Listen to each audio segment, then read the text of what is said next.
Salve, salve galera, sejam todos muito bem-vindos a mais um vídeo, porque hoje nós temos assuntos importantes a tratar. Eu terminei um livro maravilhoso chamado A Mente Moralista, de Jonathan Haidt. Jonathan Haidt, que é um psicólogo social americano, atualmente é professor de liderança ética na Universidade de Nova York, mais precisamente na Stanford School of Business. E ele obteve o doutorado em psicologia pela Universidade da Pensilvânia. Ele é um autor bem famoso, tá? De um livro chamado A Geração Ansiosa, e muito provavelmente você já ouviu falar nesse livro.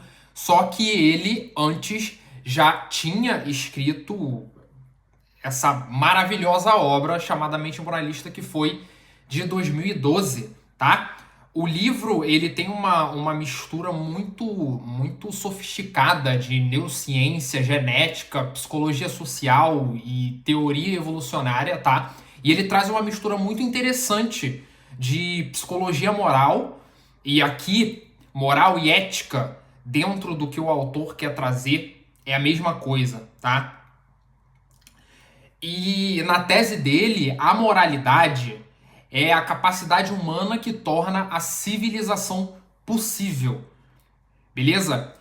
E esses autores, né, mais de filosofia analítica, e aqui a gente pode diferenciar um pouquinho da filosofia que a gente já conhece atualmente, que é chamada filosofia ocidental, tá? Desculpa, a filosofia continental, que é Platão, Sócrates, Aristóteles, essas ética da virtude, tá? Essa é diferenciada como filosofia continental, beleza? Já essa tese que o autor traz de chamada filosofia analítica, que surgiu primeiramente no Reino Unido, embora também tenha alguns autores de filosofia analítica nos Estados Unidos. Essa filosofia ela surgiu no começo do século XX, século XIX, acho que século XIX. E a filosofia analítica, diferente da continental, ela trata de lógica, delimitação de conceito. Por exemplo, o que é ciência? É o papel da filosofia analítica. O que é verdade? O que é liberdade? Consciência, no sentido do senso comum, tá? Então eles tratam de tudo isso e preenchendo lacunas, fortalecendo argumentos, e ali ele vê se o argumento de determinada coisa que eles querem preencher se sustenta. Então tudo isso aqui é um dever da filosofia analítica. E a metáfora central desses capítulos do livro, o autor ele tem uma metáfora de que os seres humanos são 90% macacos e 10% abelhas. E eu vou explicar isso ao longo do vídeo. Calma, calma, calma. Você tem que ficar calmo, beleza? Não fica ansioso não. Alguns aí já sabem que eu já estou fazendo esse vídeo, então provavelmente você vai ficar meio ansioso para chegar na tese do spoiler que eu falei para alguns. Beleza? Mas fica tranquilo, respira, ó.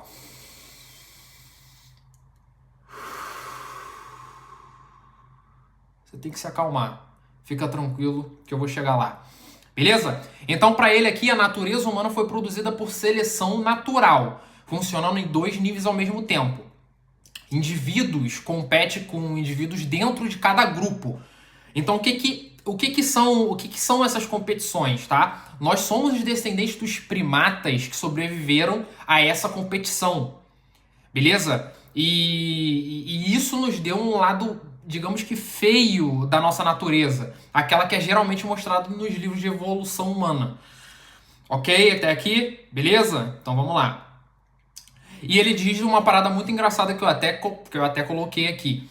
Essa de nós somos 90% macacos, ele quer dizer que nós somos 90% individualistas e 10% coletivistas. Os macacos, eles eles cooperam em grupos mais coletivos, só que dentro da ciência e dos comportamentos primitivos do macaco, ele é muito mais individual do que coletivo.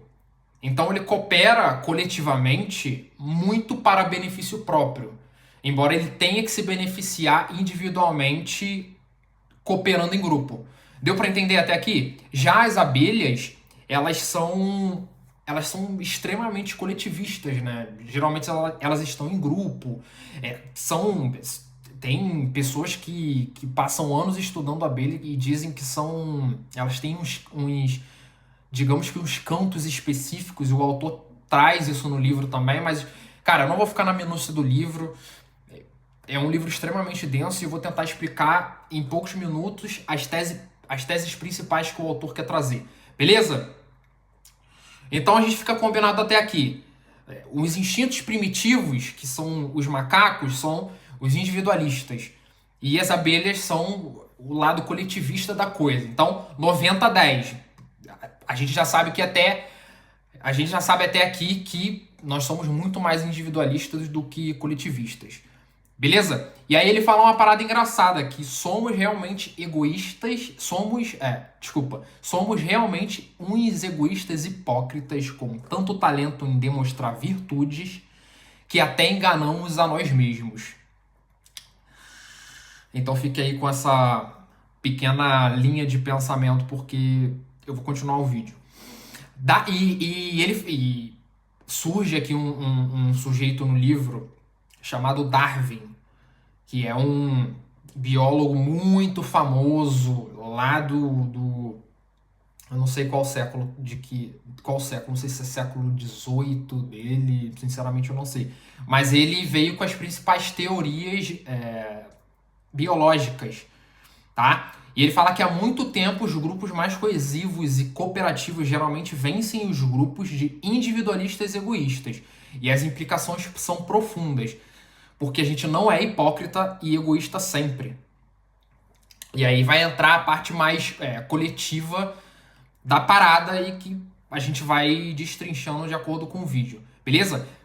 E agora a gente vai ter um tema muito central e eu preciso que você preste atenção no vídeo, porque se você não prestar atenção na tese que eu vou explicar agora, você não vai entender bulufas, beleza? Então, ó, presta atenção aqui. A metáfora central desses capítulos é de que a mente é dividida como se fosse um condutor sobre o elefante.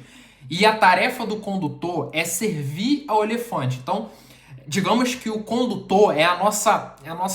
Eu não gosto de falar essa palavra, mas no contexto desse vídeo dá pra gente elaborar. O condutor é a nossa consciência racional, a corrente de palavras e imagens que conhecemos.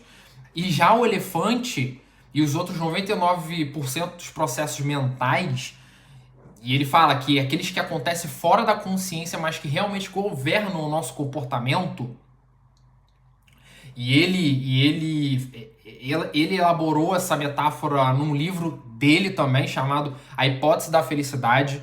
Eu ainda vou ler esse livro e, se for interessante, eu trago o conteúdo aqui para vocês. Ele tem essa metáfora de que nós somos um elefante emocional com um condutor racional. Então, o que acontece? Ele diz que o elefante, ele toma todas as decisões, o condutor ele não consegue movimentar o elefante, e a partir dessas decisões que a gente toma, sendo 99% das vezes emocionais, o condutor, que é a racionalidade, surge depois para justificar essas ações. Então deu para entender? E aí também é classificado como sistema 1 e 2 do Daniel Kahneman em um livro chamado Rápido e Devagar. O sistema 1 é o intuitivo, automático, instintivo que nós temos e serviu e serve muito bem para muitas situações de vários os quesitos da vida. O problema é que o ser humano ele usa esse instinto para coisas que não são para ser usadas, né? E a gente vai falar isso conforme o vídeo. Beleza? Então, o elefante é a parte mais emocional da questão e o condutor ele serve para racionalizar e justificar as decisões que o elefante toma baseado na emoção. Beleza? E aí ele passa várias partes do livro fazendo experimentos mentais. O livro é cheio de experimento mental. Inclusive, ele foi em Recife, ele foi no Rio Grande do Sul também, passou uma época na Índia. Então, o autor ele é muito sofisticado através dos argumentos que ele passa, porque uma coisa boa de pessoas honestas é darem um argumento, é mostrarem que eles defendem esse argumento, mas eles também mostram um ponto fraco do argumento que eles defendem. Entende? Então isso é uma maneira muito honesta de você expor a sua opinião ao público, baseado em pesquisas empíricas, baseado em uma série de estudos. Então, já fica com isso na sua cabeça. Quando o autor ele elabora argumentos e coloca pontos fracos no argumento, geralmente ele está sendo bem honesto naquilo que ele quer passar. Beleza? E aí o livro, ele é um dos experimentos aqui para a gente começar é o experimento, não vou dizer experimento, mas a história que ele conta do experimento. Desculpa, ele faz o experimento com base nessas histórias que eu vou contar aqui, tá? E ele começa com a história de uma família que tinha um cachorro e o cachorro, sei lá, fugiu pra rua e foi atropelado. O cachorro morreu. E essa família, ele tinha uma curiosidade de comer carne de cachorro. E aí eles pegaram o corpo do cachorro, cortaram, fizeram a carne e comeram. O cachorro era deles, eles não prejudicaram ninguém. O cachorro já estava morto. E aí? E aí ele fala que se você é como a maioria das pessoas bem educadas das pesquisas, provavelmente você sentiu uma repulsa. Mas hesitou em dizer que a família tinha feito algo moralmente errado. Afinal, o cachorro estava morto. Eles não machucaram o cachorro. E o cachorro era deles. E eles tinham o direito de fazer o que quisesse com a carcaça. Só que, ele diz que se forçar você a fazer um julgamento, é muito provável que você dê uma resposta mais ou menos assim: eu acho nojento, eu creio que eles deveriam ter enterrado o cachorro, mas eu não posso dizer que eles estavam moralmente errados. E aí ele vem com mais uma história desafiadora sobre um cara que foi no supermercado e ele comprou um frango. E aí ele levou para casa o frango e aí ele fez sexo com o frango, depois ele cozinhou o frango e comeu. E aí? Você acha moralmente errado o que ele fez? Desde o momento em que ele não prejudicou ninguém, ele não matou ninguém, ele fez sexo com frango e comeu frango. Beleza? E aí a gente vamos partir para mais uma história para poder contextualizar essa sériezinha de histórias depois, tá? E ele dá um exemplo dos dois irmãos chamados Julie e Mark. Eles estavam viajando juntos pela França e eles estavam de férias da faculdade. E aí uma noite eles estavam em uma barraca perto da praia e aí eles resolveram que seria divertido, interessante se eles fizessem amor entre eles. Seria ao que parece, seria uma experiência ali para eles, né? Segundo a história. E Julie, ela estava tomando pílula anticoncepcional e Mark, eles usaram, preservativo ali por segurança. Eles gostaram bastante, só que eles resolveram não fazer de novo. Conservaram aquela noite como um segredo especial entre eles e esse segredo fazia eles serem próximos um do outro, tá? E aí, o que você pensa sobre isso? Você acha que foi errado eles fazerem sexo? O que você acha? E aí ele fala que aqui em situações inofensivas de quebra de tabus, as pessoas ofereciam mais razões e descartavam razões ainda do que em outros cenários. Então, o que acontece? Perante essas histórias, a gente vai dar um exemplo aqui. Baseado no elefante emocional e no condutor racional, ele viu que dentro dessas pesquisas de moralidade, as pessoas têm justificativas emocionais extremamente intuitivas. Só que quando você aperta essas pessoas e vai tirando o argumento do porquê que ela acha aquilo errado, a pessoa não tem uma justificativa racional do porquê que ela acha errado. No final, ela não sabe explicar o porquê, tá? E aí, eu vou dar um exemplo, eu vou dar o exemplo da mesma história, só que com um entrevistador e um entrevistado, tá? E aí o entrevistador fala, o que você achou? Você acha que foi errado eles fazerem sexo? E aí o entrevistado diz, eu acho que foi totalmente errado fazer sexo. Eu sou muito religioso e acho que o incesto é sempre errado, sei lá. E aí o entrevistador, mas o que há de errado no incesto? O que você acha? E aí ele fala, tudo. Sei lá, eu ouvi dizer, nem sei se é verdade, mas se for, se a menina ficar grávida, e os bebês vão nascer deformados na maioria das vezes, é bem isso.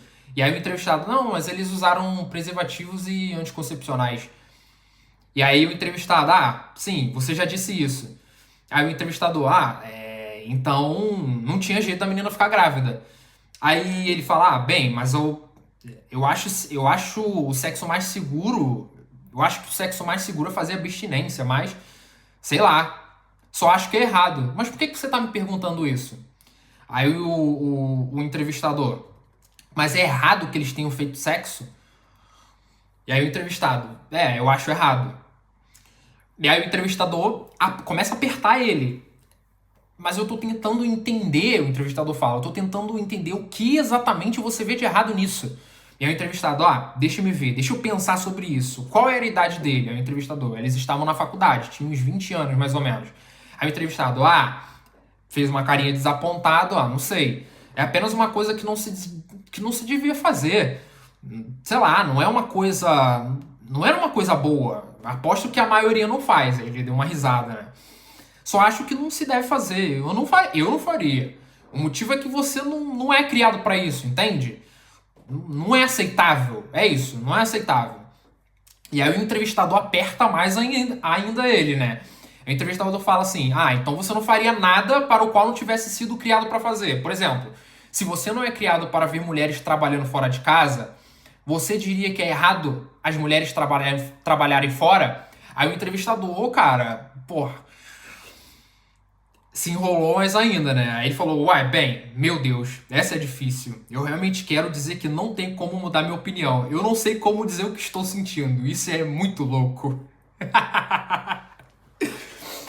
Entendeu o que eu quero dizer? Eu falei sobre isso com algumas pessoas e, cara, as justificativas foram basicamente essas. As pessoas não sabiam explicar o porquê que elas achavam errado, mas elas achavam isso errado. E eu vou explicar um pouco do porquê disso mais pra frente, beleza? E aí entra, dentro dessa mesma pesquisa, entra um sujeito conceituado muito importante no debate, tá? E é autor de um livro maravilhoso que eu tô terminando de ler e vou trazer esse livro mais pra frente, chamado Tribos Morais, a tragédia da moralidade do senso comum, chamado Joshua Green. Ele e um pesquisador chamado Joe Paxton, eu sinceramente não sei quem é, não pesquisei, beleza? Eles pediram para os estudantes da Universidade de Harvard que eles opinassem sobre a história de Julie e Mark. Agora, preste atenção. Eu vou precisar que vocês prestem atenção aqui no vídeo, porque agora a pesquisa fica um pouco mais profunda. Então, não dá para ficar vendo outra coisa, não dá para ficar mexendo no WhatsApp, não dá para pausar o vídeo, beleza? Então, para um pouquinho aí o que você está fazendo e presta atenção aqui. O que eles fizeram? Eles pegaram dois grupos de pessoas para entrevistar, tá? Um grupo, eles deram um argumento para cada grupo, tá? Do primeiro grupo, eles muniram os entrevistados com um argumento muito ruim. Então, qual era o argumento? Se Julie e Mark querem fazer amor, então haverá mais amor no mundo. Então, esse argumento é em prol, defendendo que não tem erro moral nisso. E a outra metade recebeu um argumento, digamos que mais forte. Qual era o argumento? A causa da aversão ao incesto é uma antiga adaptação evolucionária para evitar defeitos de nascença em um mundo sem contraceptivos. Mas já que Julie e Mark tinham acesso a preservativos e pílulas, essa preocupação seria irrelevante. E o que acontece? Aí ele fala aqui que seria de se supor que os estudantes seriam mais convencidos pela boa razão do que pela ruim, ou seja, pelo melhor argumento. Mas não fez diferença.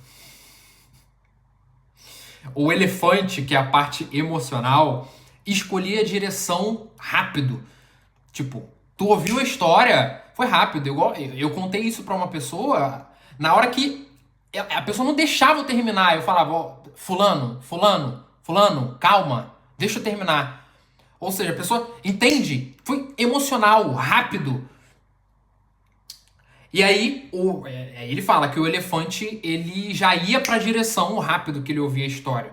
Entende? E aí o condutor, que é a parte racional, encontrava uma maneira de fortalecer o argumento do elefante, sendo bom ou ruim. Ou seja, os entrevistados, eles condenavam as histórias em ambos os casos. Não importava o argumento que eles recebessem, ou argumento bom ou argumento ruim. Entende? Só que, depois desse experimento, eles pegaram o grupo que receberam um argumento mais forte. E o que eles fizeram? Pediram para que, depois que ouvissem a história, sentassem para pensar por 2 minutos. Quando eles pararam para pensar por 2 minutos sobre o porquê que eles achavam aquilo errado, como que eu vou... Deixa eu tentar reformular. Eles sentaram por 2 minutos para racionalizar sobre aquele argumento forte que eles tinham recebido. E depois de 2 minutos, é como se eles realmente raciocinassem e vissem que não tinha nada de errado, moralmente falando. Beleza? E convenhamos, agora, para algumas pessoas que estavam esperando a minha opinião, eu acho super nojento 2 irmãos transarem. Mas convenhamos, moralmente não tem nada de errado. E ele fala que só porque uma coisa seja repugnante, ou seja, a gente não sabe explicar o porquê, mas a gente sente essa repugnância, a gente sente esse nojo, e isso é importante de acordo com a evolução humana, e eu vou explicar aqui o argumento que outro autor dá sobre a repugnância, tá? Então foi basicamente isso. Quando eles seguravam o argumento dos grupos, deixa eu voltar aqui, porque eu acho que eu desci demais. Aqui eu tô direto no bloco de notas, cara, e pra manejar isso aqui, eu escrevi uma lista gigantesca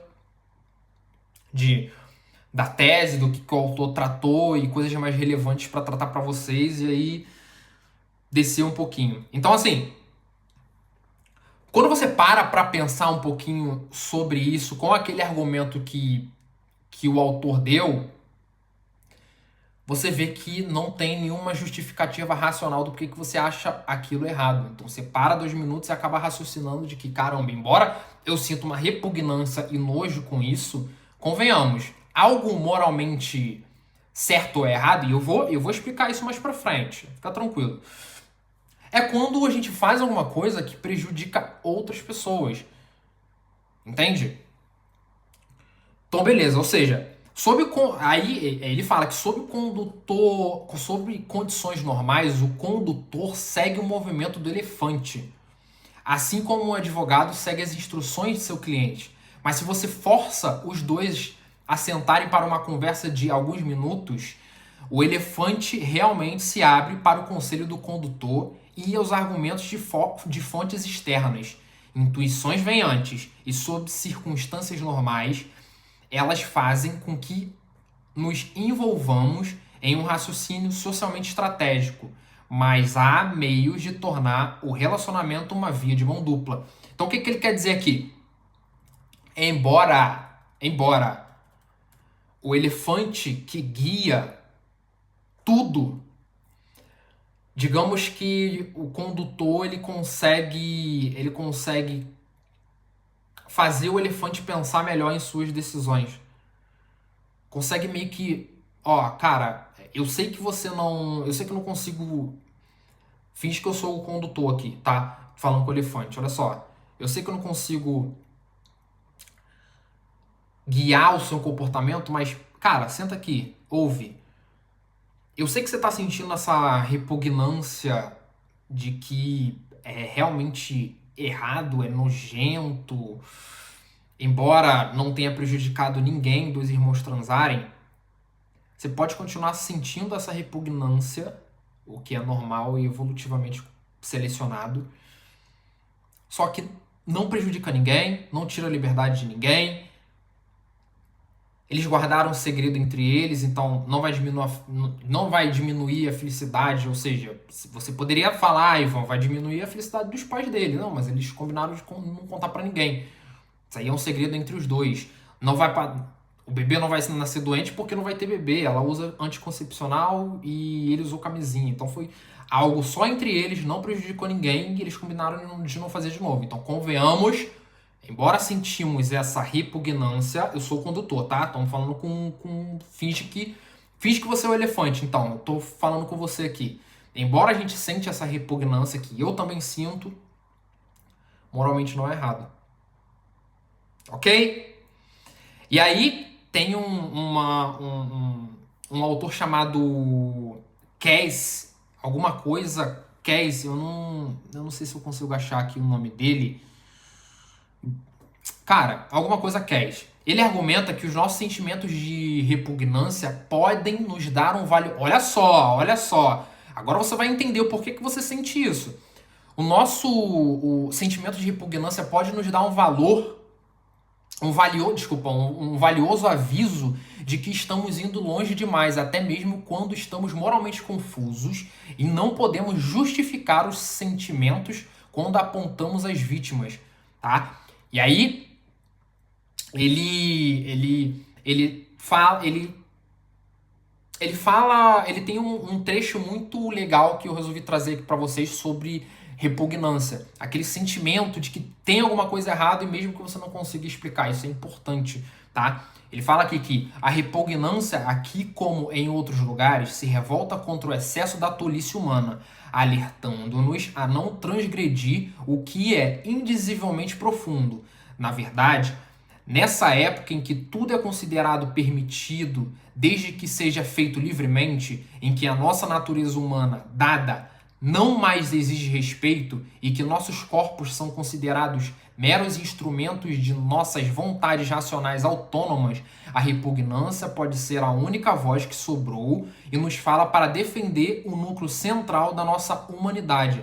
Rasas são as almas que se esquecem de estremecer. Ele, se eu não me engano, ele é um filósofo transcendental que acredita em coisas metafísicas, entende? Então, assim,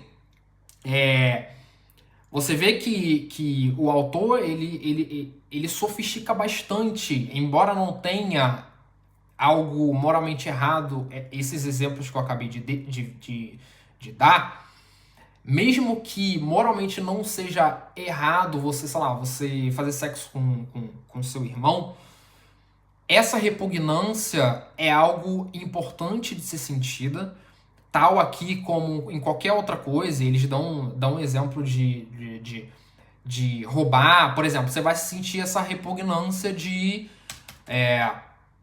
ele dá um exemplo de um cara que a mulher dele estava doente, estava morrendo e ele roubou um remédio da farmácia para dar a ela. Você acha moralmente errado isso? Olha só, eu falei uma coisa que não é moralmente errado e que a gente sente repugnância, certo? E eu tô falando uma coisa que é moralmente errado, porque o cara tá, independente se a mulher dele tá morrendo, ele tá roubando, entende? Ele tá diminuindo a felicidade geral da população. Por quê? Porque esse produto que ele tá roubando, embora ele tenha que salvar uma vida, custou dinheiro pro proprietário da farmácia, entende? Só que você vai sentir essa repugnância porque roubar é errado. Só que você vai entrar em um dilema muito difícil da sua cabeça. O mesmo dilema que eu acabei de falar sobre os dois irmãos transando. Só que agora eu dei um dilema diferente. Entendeu o que eu quero dizer? Tudo bem até aqui? Então vamos embora. E aí, quanto a essas coisas que eu falei, eu vou dar dois exemplos de ética normativa, tá? Que vocês vão entender. Vamos continuar aqui. Ó, ele dá um exemplo muito central e uma das ideias também do livro, chamada ética da autonomia. Ele fala que a moralidade existe para proteger o indivíduo. Ou seja, o bem e o mal são avaliados principalmente com base em direitos, liberdade, justiça, consentimento. E aí ele faz uma pergunta moral básica. Isso causa dano ou viola a liberdade de alguém? Ele dá um exemplo. Um comportamento que é consensual, acontece em privado, não gera vítimas diretas, os dois irmãos. Pela ética da autonomia, não é imoral, mesmo que cause repulsa emocional. Entende? Que por mais que você sinta repulsa em alguns momentos, não quer dizer que isso seja errado. Por exemplo, você pode não gostar de carne. Você pode não gostar de fígado de boi. Isso pode te causar uma repulsa, tipo, caramba, não, ai, nojo dessa carne. Eu posso gostar. Só porque você sente repulsa do fígado de boi, quer dizer que é errado comer fígado de boi? Entende essa diferença entre... não é só porque você sente repulsa que algo seja errado. Embora a repulsa seja muito importante. Beleza? E ele usa esses exemplos para mostrar como as pessoas sentem que algo é errado, mas não conseguem justificar racionalmente o porquê de acharem isso errado, tá? E aí, aí entra o Joshua Green mostrando um pouquinho do que acontece no nosso cérebro dentro dos julgamentos morais, tá? Então, o que acontece? Essa ética da autonomia, normalmente, ela vem do utilitarismo, que é basicamente você tentar maximizar a felicidade da população.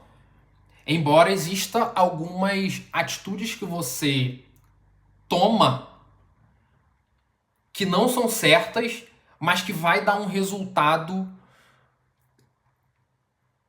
que vai causar a felicidade num todo. Então eu vou dar um exemplo. Por exemplo, vou dar um exemplo aqui pra vocês.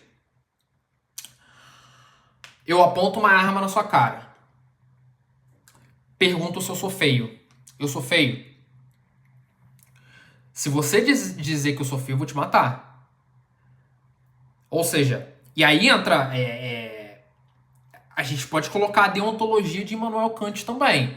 A deontologia dele é que você tem que dizer a verdade, independente do resultado que ela vai te trazer. Ou seja, o cara fez certo em roubar a farmácia para salvar a mulher dele.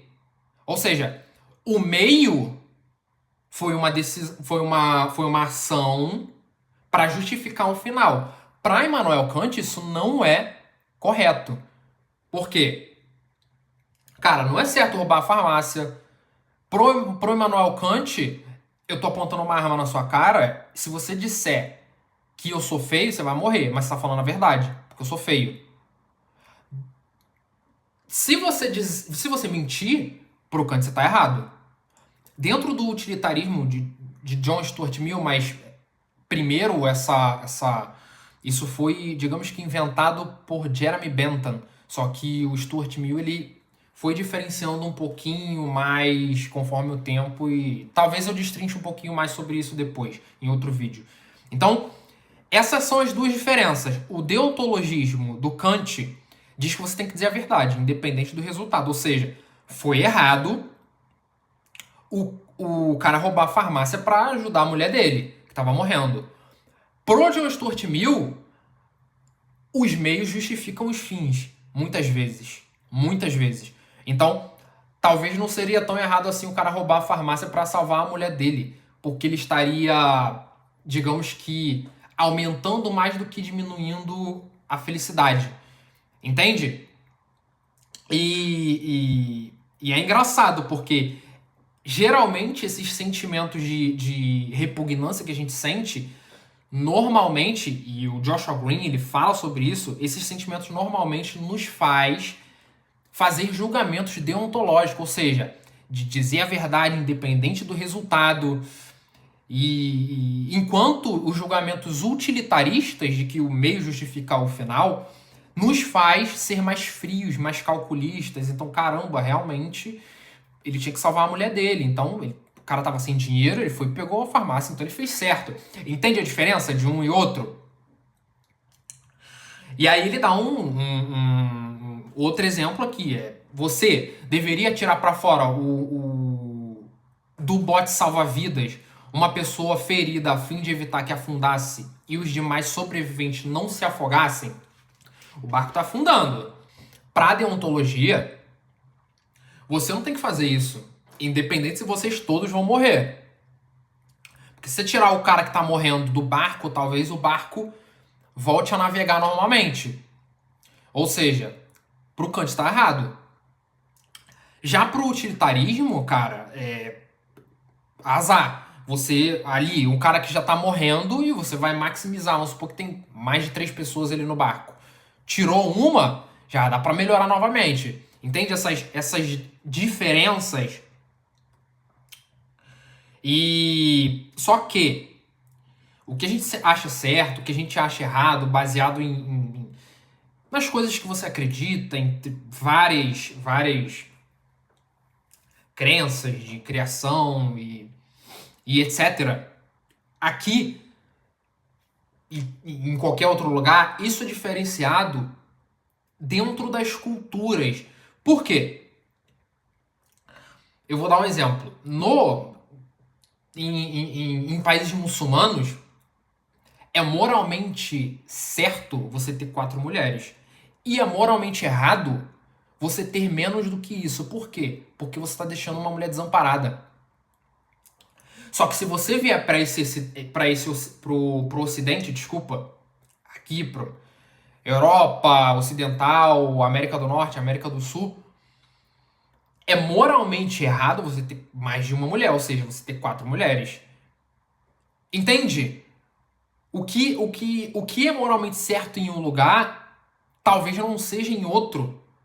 E aqui o livro ele dá alguns exemplos de moralidades em diferentes culturas que eu vou trazer um pouquinho aqui para você. Ele fala sobre o que os americanos e os indianos acham. Tipo, por exemplo, o que os americanos acham certo e errado, o que os indianos acham certo ou errado. E aqui ele fala, ó, ações que indianos e americanos concordam são errados. Os dois, é meio que unânime. Caminhando, um homem vê um cachorro dormindo na rua. Ele caminha até ele e dá um chute. Os dois acham errado. O pai diz pro filho, se você tirar nota boa, eu lhe dou uma caneta de presente. O filho tirou uma nota boa e o pai não deu a caneta. Ou seja, os dois acham moralmente errado isso. E aí vem as ações que os americanos achavam ser erradas, mas que os indianos achavam aceitáveis.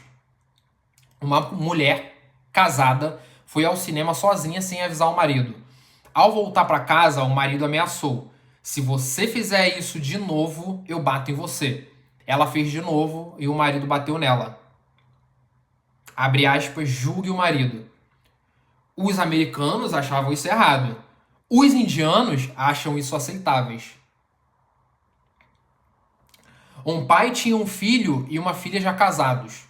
Quando o pai morreu, o filho entrou com uma ação para ficar com a maior parte da herança. A filha ficou com a menor. Julgue o filho. Os indianos achavam aceitáveis, os americanos achavam errados. E agora eu vou dar o exemplo do contrário. Ações que os indianos acham errados, mas que os americanos acham aceitáveis. Um filho de 25 anos trata o próprio pai pelo primeiro nome. Os indianos acham isso errado. Os americanos acham isso aceitável. Tranquilo. Ou seja, entende? O que é moralmente certo em um lugar pode não ser em outro. Uma mulher cozinhou arroz e quis comer com seu marido e seu irmão mais velho. Então ela comeu com eles. Julgue a mulher. O indiano acha isso errado. Os americanos acham aceitável. Afinal de contas, tá comendo com o marido e o irmão dele mais velho, o cunhado. Tranquilo. Só que os indianos acham isso errado. Por quê? Por conta da cultura deles, costumes. Entende? Aí ele dá mais 2 exemplos. Uma viúva comia peixe 2 ou 3 vezes por semana. Os indianos achavam errado. Os americanos achavam aceitáveis. E aí, o último exemplo. Após defecar, uma mulher não trocava de roupa antes de cozinhar. Os indianos achavam errado. Os americanos achavam aceitáveis. Entende? Que não é algo muito universal, isso vai variando de cultura para cultura. E no livro do Joshua Green, o problema é quando essas duas culturas se juntam. Porque o que, na maioria das vezes, o indiano acha errado onde ele mora, deu certo para eles. Muita gente acha errado, afinal é emocional, é intuitivo, entende? Esses julgamentos. O problema é quando, graças à globalização, essas duas, o Joshua Green chama de tribo, essas duas tribos se juntam. Aí dá problema, entende? Mas é tema para outro vídeo, tá? Então, o que é o certo? O que é o certo? Será mesmo que... Aqui ele dá um exemplo muito bom e eu te faço essa pergunta. Será que você quer agir certo ou só quer parecer que está agindo certo? E o autor, ele fala muito sobre isso e ele dá exemplo de um cara chamado Glauco no livro A República de Platão. O Glauco, ele acreditava, e ele falou isso para Sócrates, se eu não me engano, ele acreditava que as pessoas se preocupavam muito mais com a aparência, com a reputação, do que realmente ser o certo, do que realmente agir certo na sociedade. Entende? E o Hayek apoia essa decisão do Glauco. E aí ele explica isso por meio de vários exemplos pro restante do livro. E a gente vai... A tese central do livro eu ainda vou relatar, beleza? Cara, vai ficar um videozinho demorado, um pouquinho mais demorado, porque eu tô tentando, tô dando o meu melhor aqui pra explicar em poucos minutos um livro de 400 páginas, tá? Então, Glauco, a tese dele é que as pessoas se preocupam muito mais com a reputação.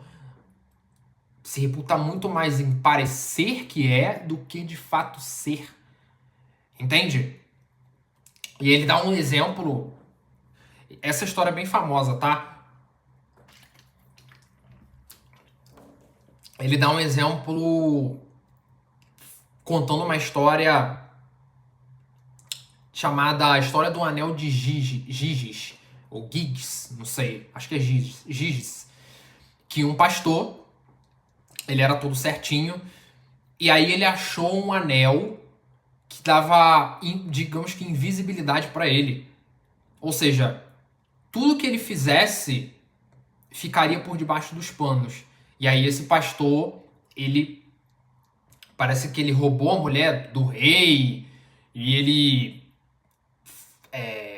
fez amor com outras mulheres também, fez um monte de merda justamente porque ele não precisava mais parecer que era, entende? ele estava imune a várias coisas que normalmente as pessoas não fazem com medo da crítica social. E aí é justamente isso que ele quer tratar, que a gente quer muito mais parecer do que de fato ser. Beleza? Então essa primeira parte do vídeo é basicamente isso, que nós somos muito mais emocionais do que racionais, e eu acho que vocês já conseguiram entender a tese do porquê disso tudo, tá? E uma parte importante aqui do vídeo e do livro é que o Heidegger, ele usa 6 bases morais, dizendo que essas bases são as bases que universalmente são usadas para dilemas morais. E quais são as bases? Lealdade em detrimento da traição, autoridade contra a subversão, a santidade contra a degradação, a liberdade contra a opressão, o cuidado contra o dano, a justiça contra a trapaça.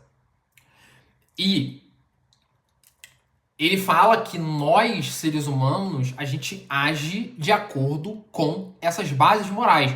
Então a gente vai dar que agora é a gente vai partir para dentro da política, que é o que o autor quer tratar. Se você for olhar de fato, os mais conservadores, eles agem com base na lealdade contra a traição, na autoridade contra a subversão. Ou seja, se vê que existem alguns políticos de direita que até abusam da autoridade, entende? Mas ao mesmo tempo eles são bem leais aos familiares, aos amigos, à base política, entende? Já os liberais e também a justiça, né? A justiça para eles é uma coisa. E eles são bem fiéis ao que eles acham justo e expõem muito o que eles acham injusto, tá? E eu também vou dar um exemplo de esquerda. Uma das coisas que a esquerda mais valoriza e usa como base moral de filosofia de vida é a liberdade contra a opressão. Então, o que a esquerda pauta? Quais são as pautas dos debates da esquerda contra o excesso da direita? De que o ser humano tem que ter mais liberdade, tem que ser menos...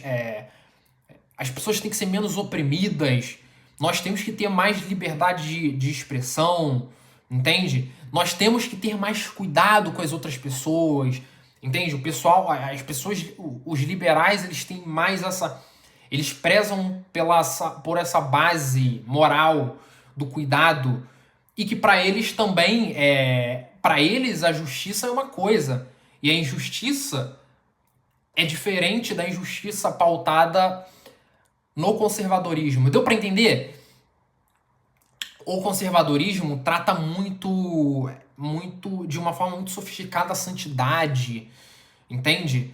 Com base na família, temos que conservar os antigos costumes, entende? E esquerda e direita agem, e nós agimos com base em uma dessas 6 bases morais, segundo o autor. Beleza? E aí e olha só como é que são as coisas, cara. Porque o Heidegger, ele é declarado um liberal. Só que essa ânsia do ser humano de você tem que ter um lado, você tem que... Se você não é nosso, você é deles. E você não pode estar meio que no meio ali, cara, porque quando você tá no meio e que é o certo a se fazer, porque você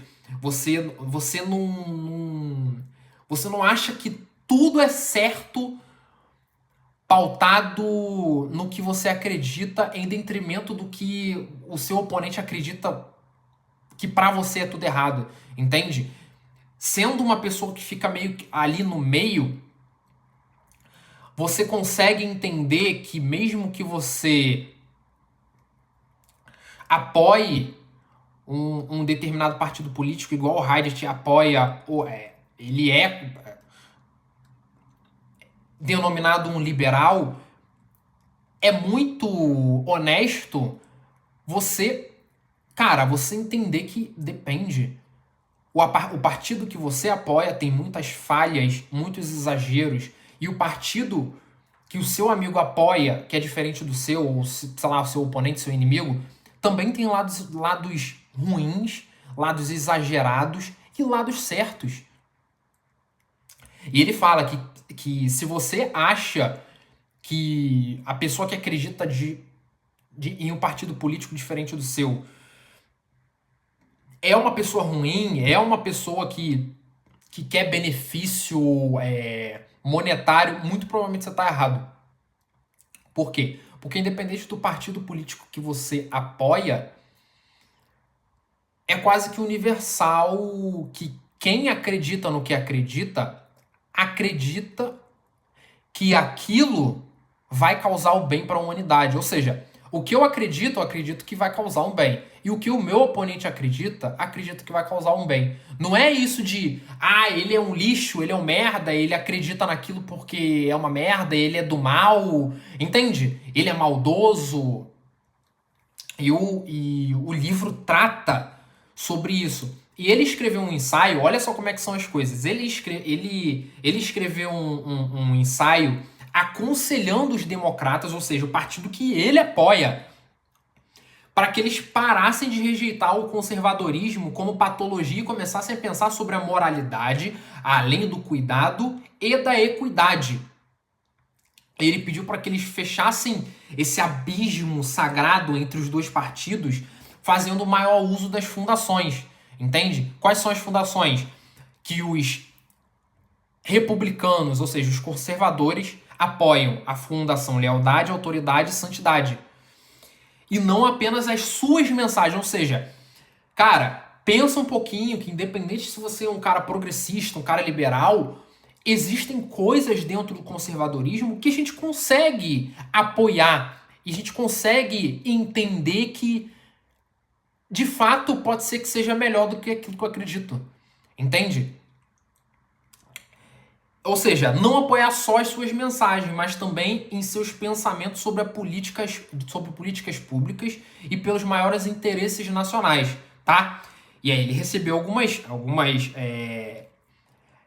respostas ali mal criadas por e-mail, o pessoal mandou e-mail para ele. Então, ele deu uma lição para os conservadores, que ele fala sobre um presidente que estava falando o nome de Jesus, de Deus ali, mais para ganhar voto, entende? Tipo, ele meio que, pô, cara, para com isso, existem coisas melhores para você poder falar, entende?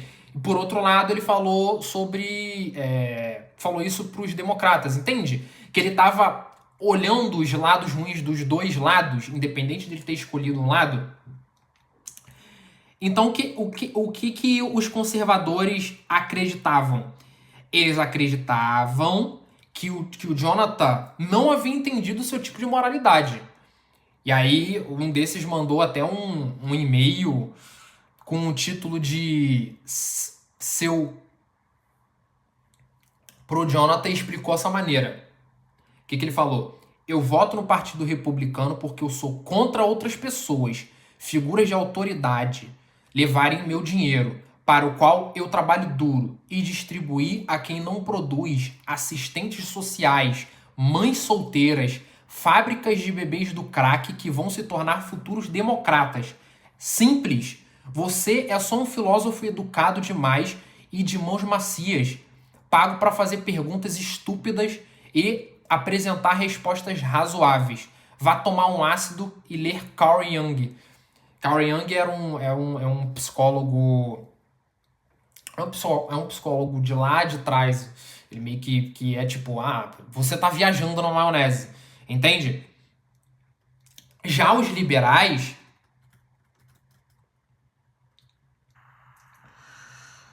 não é apenas um acúmulo e abuso do poder político que ativa a raiva da fundação liberdade e opressão. Ou seja, liberdade em detrimento da opressão. Os gatilhos atuais podem expandir-se para englobar a acumulação de riquezas, o que ajuda a explicar a penetrante aversão ao capitalismo da extrema esquerda. Por exemplo, um leitor liberal explicou para o Jonathan: o capitalismo é, no final das contas, predatório. Uma sociedade moral será socialista, ou seja, as pessoas se ajudarão umas às outras. E aí ele fala que os liberais às vezes querem mais do que a igualdade de direitos para alcançar uma igualdade de resultados, a qual não tem como ser obtida em um sistema capitalista. Pode ser por isso que a esquerda geralmente favorece impostos mais altos para os mais ricos e maior quantidade de serviços prestados aos pobres, e às vezes uma renda mínima garantida para todos. Então, o que acontece no debate público quando nós temos esse sentimento emocional de dilemas morais e tudo que você não concorda comigo é porque você não é da nossa tribo? E tribo é um nome que o Joshua Green denomina para grupos específicos, ou seja, nós seres humanos, o nosso cérebro, ele tem muito esse aparato de nós versus eles. Por exemplo, torcida organizada. Eu tô dentro do estádio do Flamengo e eu não posso soltar fogos porque pode prejudicar meu time. Meu time pode tomar uma multa. Ou seja, é mais fácil, é intuitivo, é emocional quando eu sei que se eu fizer algo de errado, eu vou prejudicar nós. O problema e a dificuldade do nosso cérebro é quando eu não posso fazer algo de errado que eu vou prejudicar eles. Porque é eles, não é nós. E isso se estende para o debate público, isso se estende para várias bolhas sociais, entende? Só que o problema é quando polariza o assunto, e aí o cara vira um reator emocional de decisões morais, aí polariza o debate, tudo que a pessoa fala, ela é errada, ela é burra, ela é má pelo simples fato de ela não concordar com as coisas que você acredita. Ou seja, entende esse aparato de nós versus eles? E aí chega dois pesquisadores chamados Richardson e Boyd, que afirma que a evolução genética cultural ajudou a humanidade a desenvolver a sociabilidade entre grupos de primatas para uma chamada ultra-sociabilidade tribal, que fundamenta todas as sociedades humanas atuais. E de acordo com a hipótese do instinto tribal, os grupos humanos sempre estiveram em competição, de uma forma ou de outra, com grupos vizinhos, entende? Essa do nós versus eles é como se de fato fosse uma competição mesmo, entende? E é difícil mesmo, cara, é super difícil entender o que eles acham. Eu não quero parar, sentar e raciocinar que de fato eles podem ter uma opinião melhor do que a minha para o bem de todos nós, entende? Para o bem de uma decisão intragrupo, ou seja, entre os grupos, uma decisão geral, entende? E aí os grupos que criavam inovações culturais que ajudassem a cooperar e agir em grupos maiores que uma família tendiam a vencer tais competições. Ou seja, quando você age um pouco mais coletivamente, tá?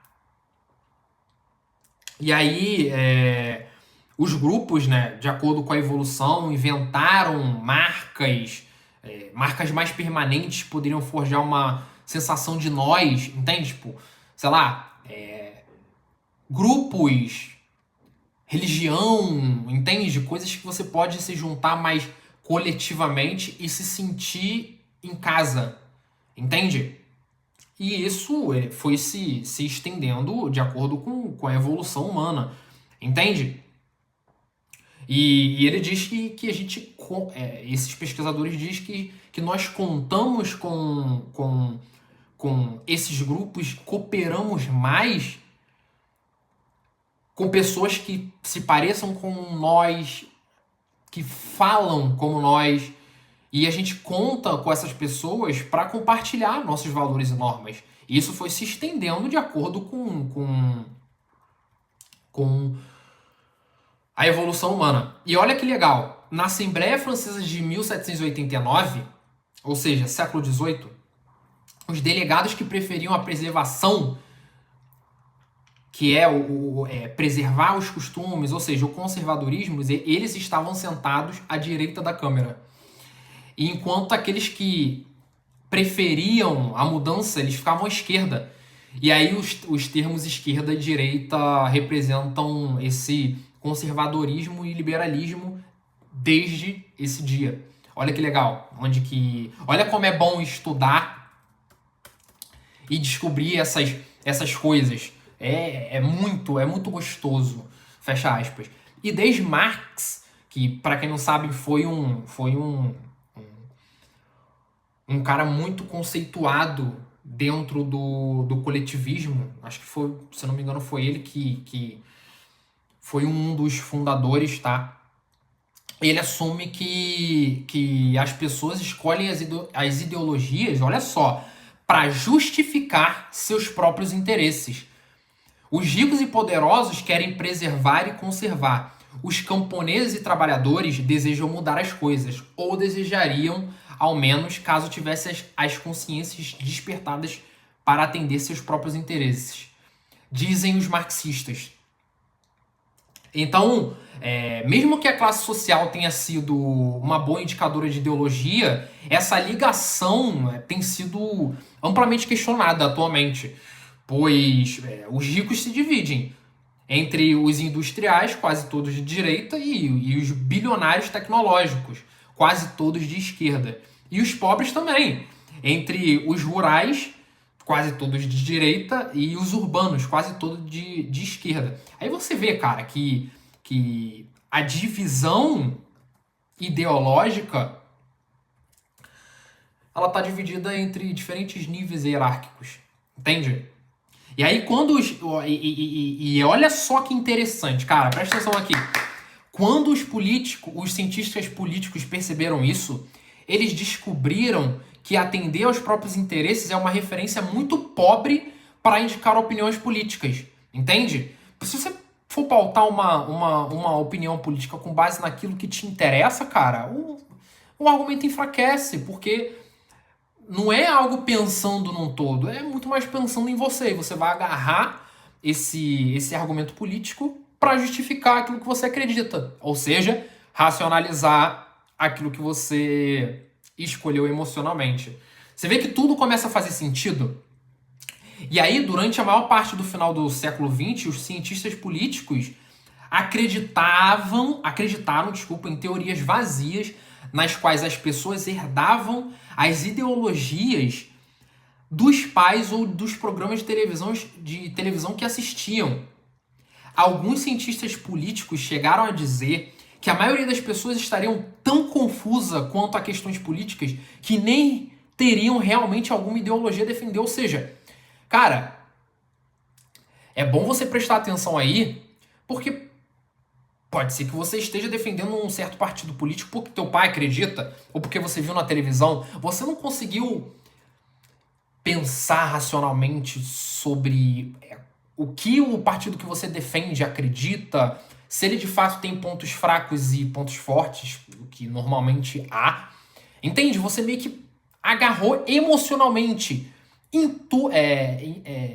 intuitivamente aquele certo partido político. É isso que ele quer dizer. Ou porque viu algum programa de televisão, ou porque porque os pais acreditaram, mas a pessoa não tinha um pensamento racional, uma reflexão do porquê que ela acreditava naquilo. E aí, você vê que tem até dados empíricos com isso.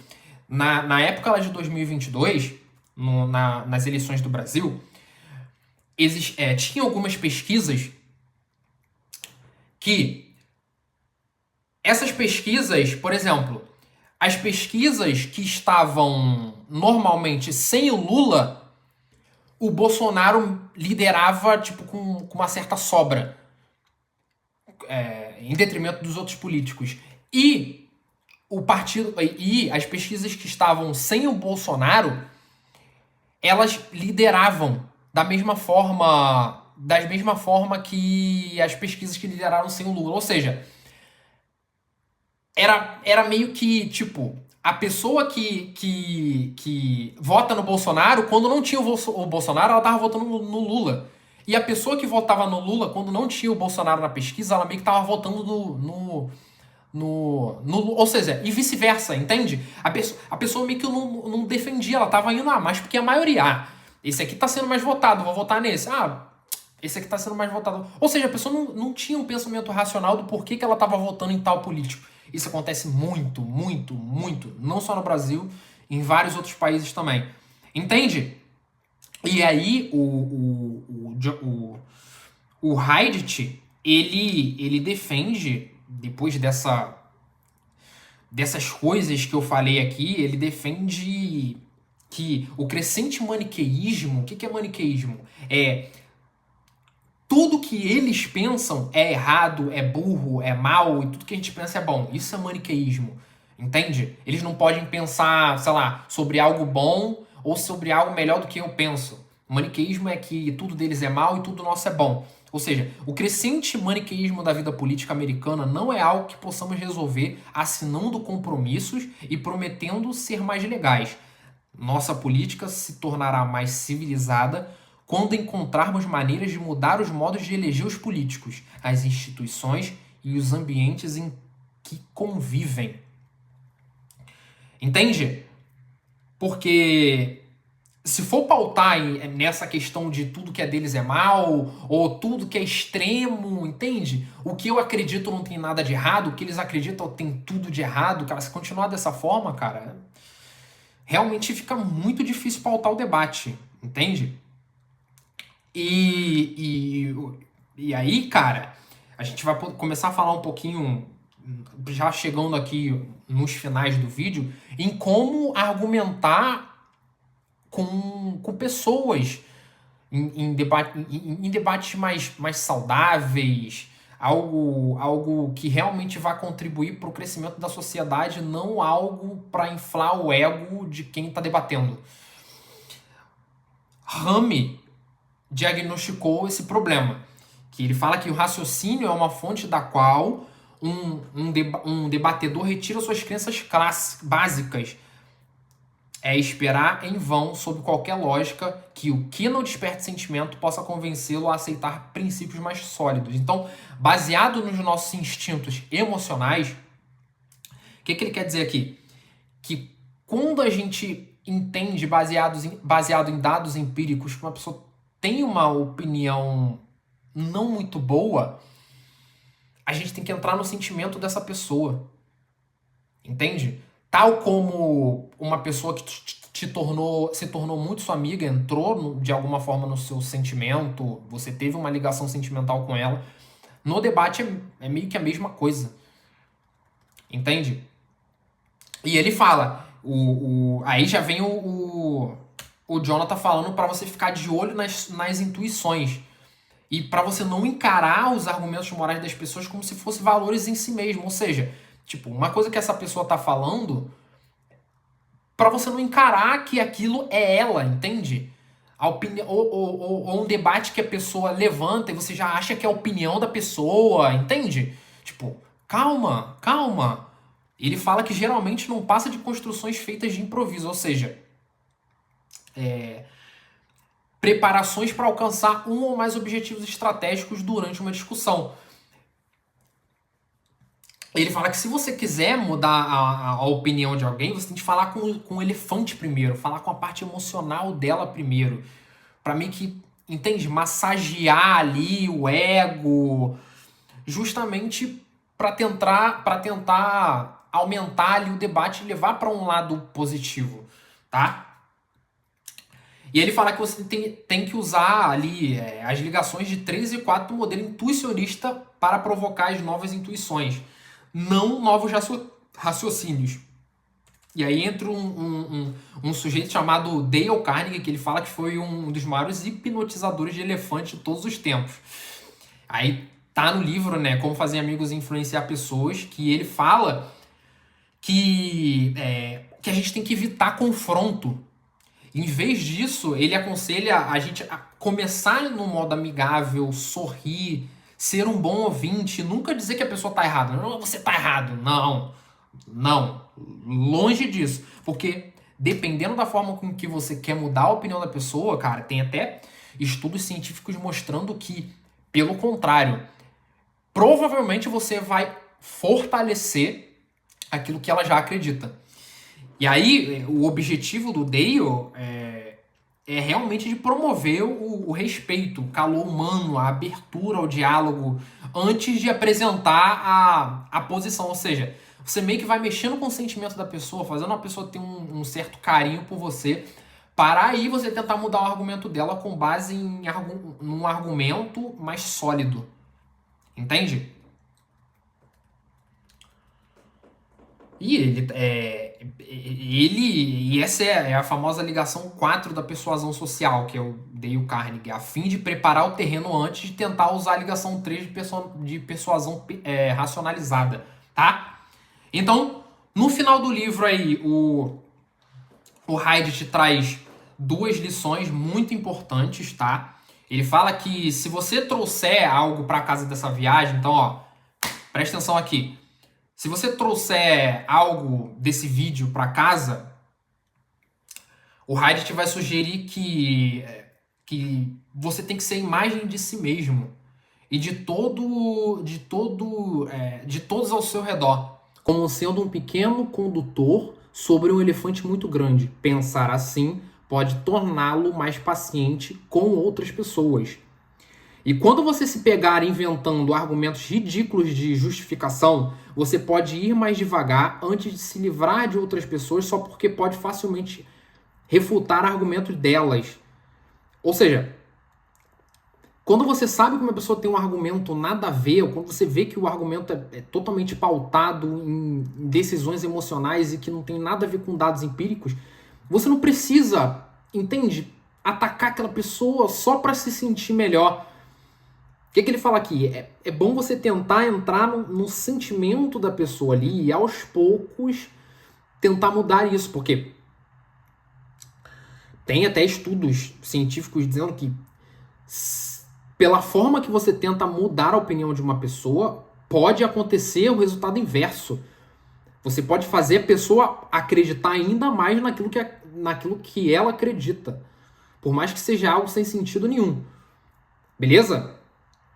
Ele fala que na próxima vez que você estiver ao lado de alguém com outra matriz, dê uma chance. Não pule na garganta. Não fale sobre moralidade antes de ter encontrado alguns pontos em comum ou, de algum outro modo, estabelecer um pouco de confiança. E quando o assunto chegar a questões morais, comece pelo elogio e tente mostrar um interesse sincero. Isto é, estamos todos presos aqui por um tempo. Vamos fazer isso funcionar. É isso. A mente moralista. Nossa, deu uma aula de mais de 1 hora. Mas eu tentei ao máximo resumir o livro de 400 páginas em poucos minutos, tá? Leia o livro. O livro é muito interessante. Tem algumas minúcias que eu não trouxe aqui, que pode fazer com que você comece a ampliar um pouquinho seu repertório de pensamento e ser uma pessoa mais racional para tomar decisões morais de vida, para você entender o que você apoia politicamente, se você realmente é pautado em reflexões profundas ou apenas opiniões de outras pessoas que talvez nem elas saibam por que elas têm essa opinião. Beleza? Então é isso. De acordo com os próximos livros que eu vou lendo e se eu achar interessante, eu trago aqui para vocês. E de resto, nos vemos no próximo vídeo e até lá.